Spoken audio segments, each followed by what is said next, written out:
Welcome back from the intermission, everyone. So we are going to kick off with this next panel. I am going to, set up the premise for this panel in terms of the industry-wide challenge. We could say it's a challenge. We could say it's a problem. However, it's kind of shaped off the back of, agencies and performance marketers, as well as established brands like Subi and Takuba having very strong controls over cost per acquisition of new customers. So we've become very good as an industry of driving new customers. But the problem is one-time customers are bottlenecking. So that is generally the strategy now. It's about how do we turn that one-time customer into repeat purchases and loyalty. So I couldn't think of a better partner to sponsor today's panel than Lexer. Before we get to Aaron, Mr. Data Man over there, I want to introduce our other panel guests. So Bronte Howard, Head of Digital at Takuba. Welcome. Thank you. It's Head of Channel Marketing, but I think we've got a Head of Digital as well on the panel. But I'm Bronte, so happy to be here. I have been at Takuba for a short while, only 10 months, but have worked with them historically agency side. So come to the dark side and loving it. And I guess my role is quite broad, but I am the bridge between brand and e-com, and I manage all of the channels at Takuba from owned all the way through to paid. Fantastic. Well, welcome, and I think it's your first Thoughtful Minds Connect, so we're super happy to have you here. And a moment for her outfit. Thank you, it's Takuba. Really? Nice. Rachel, welcome for your second Thoughtful Minds Connect and your first as a panel speaker. So, we'd love to hear more about your role at Subi. I thought I owed you a panel because I think you've been working with Subi for nearly as long as Thoughtful Agency's been around, surely? Yeah, about 9 years. Decade? Yeah, 9 years, yeah. I'm Head of Digital at Subi. I've been with the brand for 4 years now. Formerly, I came in as the Digital Marketing Manager, but there's been, a lot of change and opportunity in the business. So I've been in a leadership role now for 2 years. I'm overseeing, e-commerce, customer experience, digital acquisition and retention with my amazing team there. We are an Aussie-found brand, but 80% of our online revenue is coming from the US. So we really are running 2 established strategies in both markets because our customers are very different here and there. So excited to get into the topic today. Fantastic. Well, you're wearing Subi. I'm wearing Subi Selvage. And what are you wearing, Aaron? And before we head it over to me, let's talk about that because there's a bit of a debate going. I'm not sure if you guys are aware, but Subi have this thing at the back. Put your hand up if you think you should rip that off when you buy the jeans. Oh, wow. Wow. Now, we'll speak to the Subi people, and if you go on their Instagram page, you'll see that it's a big no-no to rip that off. You leave it on. Prav's here. Hi, Rad. Prav's ripped his off. I have not, so I'm a true Subi fan. So, Aaron, talk to us about your... Digressing. Very, very controversial. Okay. Yes. So talk to us about your role at Lexer. Sure, look after the sales and partnerships, so in tech integrations and agency partners. These are both our clients, these lovely ladies. For those that don't know what Lexer is, my T-shirt is a bit of a giveaway, but we bring all of your disconnected data together. So think your point of sale system, e-commerce platform, email, SMS, loyalty, reviews, customer service, etc., into one single source of truth. And the purpose of that is for customer analytics, so that you can really deep dive into who your customer is.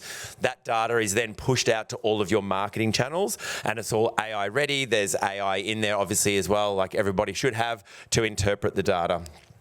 And fun fact, ex-agency. Yeah. Still in and current agency. Thankfully. You wouldn't want me brand side.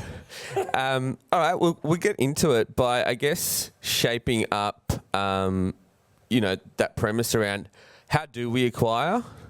And then how do we retain, deepen, and maximize lifetime value? So, Aaron, my first question to you is retention feels more like an urgent challenge that we need to solve as an industry. Why do you think we've got to this critical issue right now?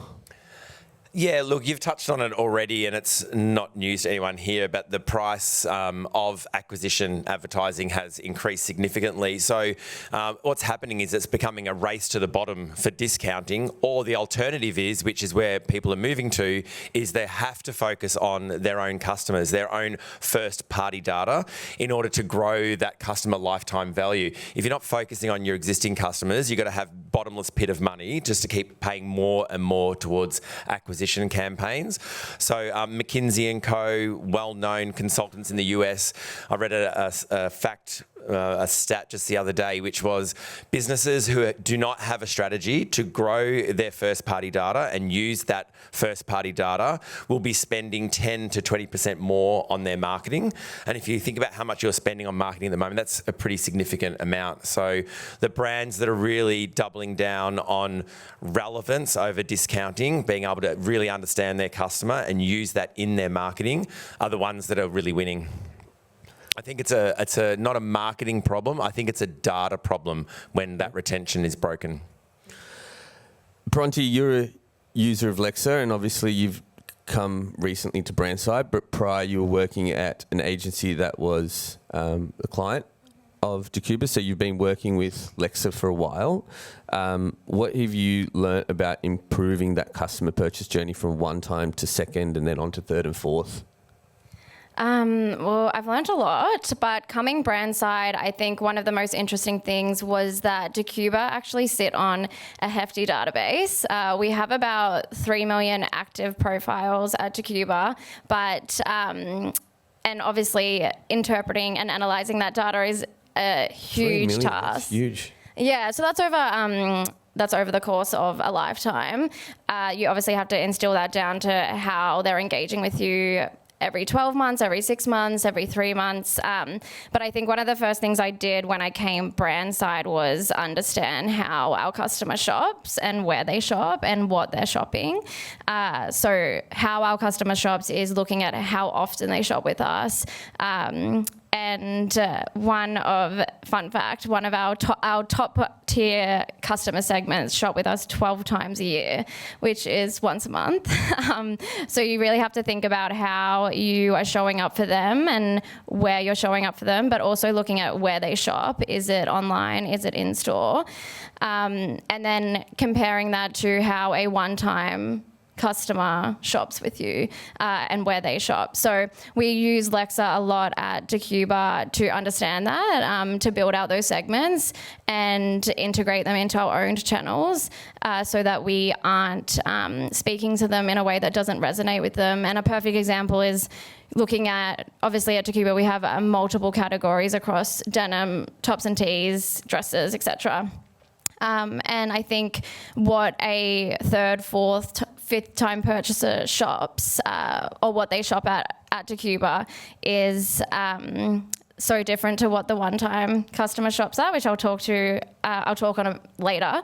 But yeah, I think if we know that 4X purchase customer is going to shop pants or a top, then we can segment our email strategy accordingly, and we can segment our flows accordingly and make sure that our flows are hitting them at a time that they're most likely to purchase with a product that is highly relevant. So that centralized data is helping your Klaviyo platform work more meaningfully for the business, right? Yeah, our Klaviyo platform for sure. So email and SMS, our loyalty program, that data fuels the way we reward our customers as well through our loyalty program and what we choose to gift them, when we choose to give them extra incentives like free shipping, etc. As Aaron mentioned, I think data is so important, and if you're not using it to actually change the way you market to customers, you're leaving a lot of money on the table. So what Bronte's just spoken about is the benefits of centralising it. Can you just expand on that for brands in the room that might not be doing this already and don't have Lexer? Yeah, sure. I just want to add to that as well, talking about those first, second, third purchases. One of the biggest use cases is having a look at the products you're using for acquisition and seeing if that product that you're using is bringing in lots of customers, but they end up being one-time buyers, or they don't become high lifetime value customers. You should be able to identify, well, maybe there's a different product. We don't sell as many, but people who buy that product go on to spend like 3 or 4 times the amount, which I think is, it's an acquisition, but it's also a retention strategy. But to your question there, Prav, I think, how can you possibly know if one of your customers is about to churn if you don't really have your offline and online data together? Someone's bought something online, maybe you think they've churned, but they've gone and bought something in store, then they haven't churned. Or if someone buys something or goes to buy something, leaves it in the cart, then they buy it in store, and you're still sending all this advertising to that customer online because you think they've got an abandoned cart. So it's skewing the data if you don't have it together. You don't know their true lifetime value. You don't know their true average order value. You don't know the true days between orders. So once you've deduplicated that data and created that single customer view, the next thing to do is to work out, what does churn really mean for your business? So there seems to be a cookie cutter approach where brands will come to us and they'll say, well, an active client for us, or active customer for us, is someone who's shopped in the last 12 days. Inactive is 12 months. An inactive customer is someone who's shopped between 12 and 24 months, and then lapsed is 24 months onwards. But each brand is very different. Like these two brands sitting here would have a different number. We work with BMW. It's not a lapsed customer if someone hasn't bought in 12 months.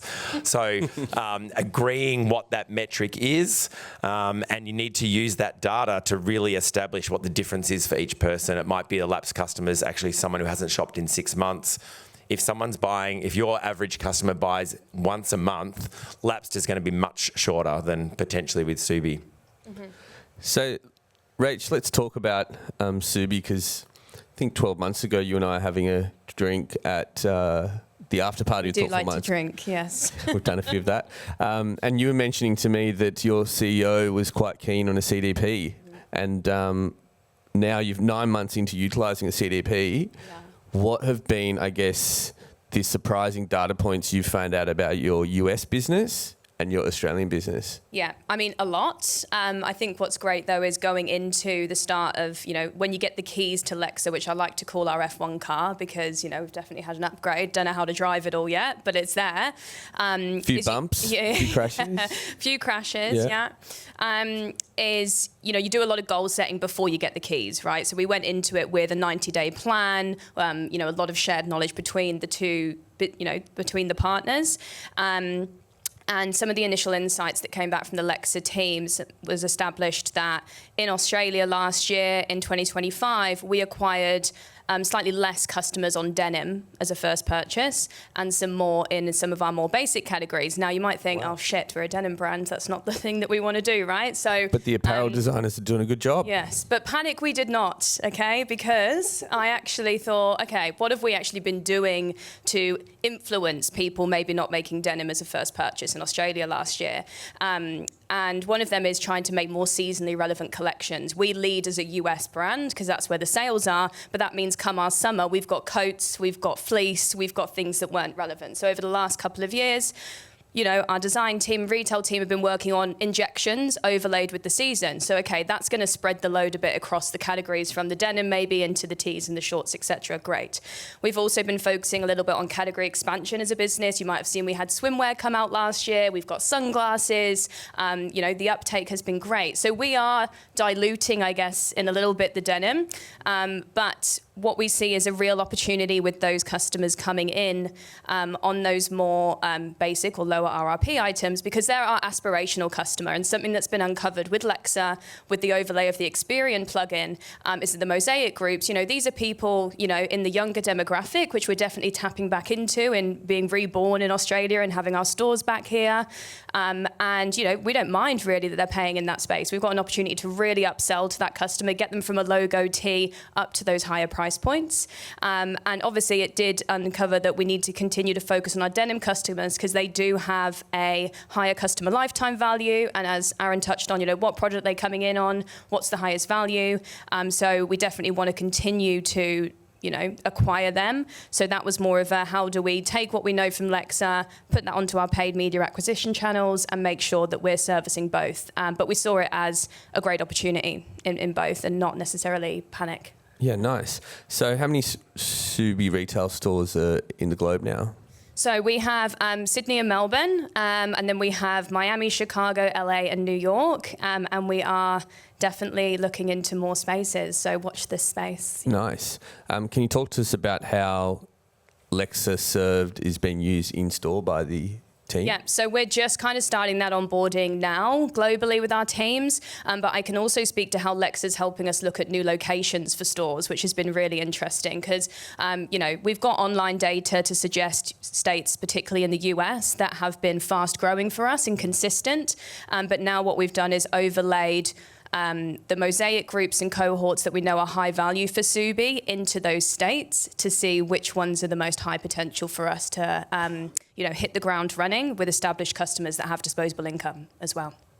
Can I just elaborate? Because you used a Lexer term that people might not know. That's Lexer Serve. Yes. And we have a tool that's used by the store staff. So the sales associate can actually pull the customer data up while they're in the store, understand what segments they fall in, if they're a VIP, if they're an online customer, an in-store customer, what their favourite products are. There's recommenders in there to recommend what they might be likely to buy next based on what they've looked at on the website or what emails they've clicked on, etc. So that's Lexer Serve that will be in all of the stores for Subi as well. Nice. Good to get a lens into how Subi's using Lexer. So Bronte, we're chatting quite actively around customer retention. Want to get your perspective now on how you balance that with bringing new customers across omni-channel. Yeah, well, actually, fun fact, we just recently launched our autumn-winter denim campaign. I'm not sure if anyone's seen it in market. Love the campaign. Thank you. Launched just last week. Yeah. 2 weeks ago, yeah. So that was fueled actually by an insight that a lot of our first-time customers shop denim.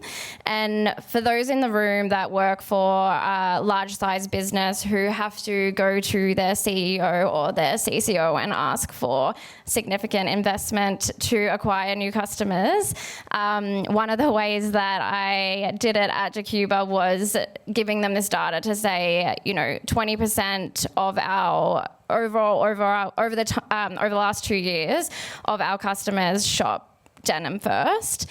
You guys are investing in a huge range this year, multiple fits, multiple colorways, and it's going to be bigger than ever. And we need to make sure we are getting in the eyes of new customers. And I did that through looking at Lex, obviously. But I think the most important one was making sure that we had the right channel allocation split going into that campaign. And I think when I say channel allocation, out of those 20% of customers that shop denim first time, 70% of them shop in store. So it's very easy when you're a digital brand that goes out on all digital channels to make sure that you're showing up in the right way, but not forgetting that it has to be an omni-channel experience, which is why we did a in-store experience and making sure that a lot of our content spoke to in-stores as well as online touch points. But to answer the question around new customer acquisition and balancing, I guess, the investment, it's making sure your owned channels are working really hard for you and that you utilize them to drive efficiency. But just looking at your spend splits, like you guys spoke about it at the start of the session today, around not overly investing in brand, or branded terms, I should say, which is so important to look at across all of your paid channels, and to know that 70% or 60 to 70% should be allocated on new customer acquisition, but make sure you are protecting, that existing customer on paid channels as well, because it is easy for them to brand switch, and it is easy for them to also unsubscribe to email or unsubscribe to SMS, where you might lose that control from an owned perspective, and paid still has a role to play in existing customers for sure. So it's important not to forget about that. Yeah, great. Rach, my question for you is around the process that you went upon to influence and then get sign-off on Lexer through the C-suite. I know your CEO very well, and I know you've probably done an exceptional job to get this across the line. What's that process look like? Well, I think Aaron gets the award for the most patient partner. I think that was a 2.5 year lead time to get this across the line. But look, I think there was many layers to it. And I think the first thing I'll say before I get into the detail is anyone that's kind of pitched once internally and it hasn't landed, do not be discouraged and continue to find ways to bring it into relevant conversations. I think that, the typical thing is make sure you've done your discovery, initially. You do have to look at a few tools to know, and we knew very confidently that Lexer was the right solution, and there was definitely a point of difference from them. But, looking at the capability, connectivity, adoptability, etc. So then when we'd done that homework, it was a C-suite level demo. But what Lexer really helped with is they ingested our Shopify data from our US store. So it was really speaking the language of Craig, our CEO, and talking to our product. Even in that one, something was uncovered straight away that we have a lot of women buying men's clothes. Are they buying it because they're wearing men's clothes, or are they gift giving for their boyfriend, partner, etc.? So just some really great takeaways there that kind of stayed, really front of mind. Following that, we then went on to look at all of the ways it could service the whole business. A CDP is a business-wide tool, and if you look into it from that angle, it's going to make it much easier to justify, commercials and give you, a really easy way to, plot an ROI against it as well. And we brought in then, the design team, retail team, marketing team, some customer service people into the next demo. Really got that buy-in across the business, which I think was fundamental to the success. Taking them on the journey. Yeah. And then what I kind of did as an exercise from there was like, right, if we do actually get this tool, are we set up for success to use it? And, I had to do, took the initiative to do a roadmap of all the things we could achieve in year one with the CDP based back to objectives that we'd set with the board, looked at the resourcing of the online team. Are we actually set up to make content and personalize at this level? No, we went and hired a digital content producer, a digital experience coordinator.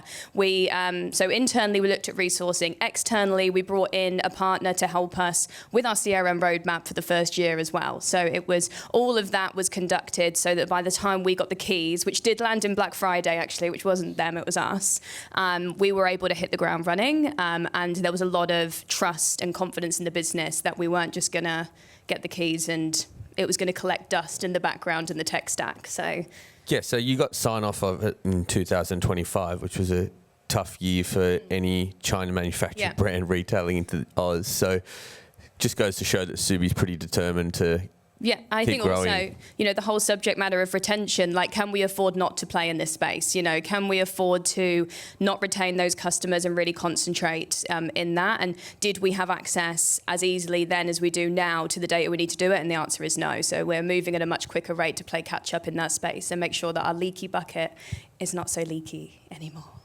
You must be proud of her. Very proud. And look at Rachel's predecessor couldn't get it across the line. So I don't know. All those things she talked about was that is one of the biggest battles with anyone trying to sell in tech is to be able to justify and manage up. And I think along Athos is really good at this as well, is where you get us to help you sell it in, help create a business case for your CEO, whoever. So. Thanks, Rach. Yeah, no, the Lexer team have been great. A lot of the partners in the room today as well have been so supportive when it comes to getting stuff across the line, as well as agency partners. So if you're not already leveraging those teams in that way, do make sure you're having those conversations. You're not in it alone to get it across the line, and it's going to help all of you succeed, partners internally and externally, ultimately. Yeah, I'm a big fan of Aaron's demos when he connects the data. Don't know why more brands don't do it. A couple of screenshots, that's what the platform looks like. Aaron, so would love to, I guess, close by getting your thoughts on practical advice. How can brands really, navigate the next 6 to 12 months? Yeah, I'll keep it quick because I saw this flashing at us and we're already 3 minutes over time. So, look, I'm probably reiterating what I've said, but look, just stop guessing and start actually making decisions based on data rather than on what some people anecdotally are saying in the business, because I've seen it time and time again where people are having a massive guess and they think they know their customer. They plug the data in and sometimes it proves some things right and other times it actually debunks everything that you thought. So get your offline and online data together and make decisions based on that.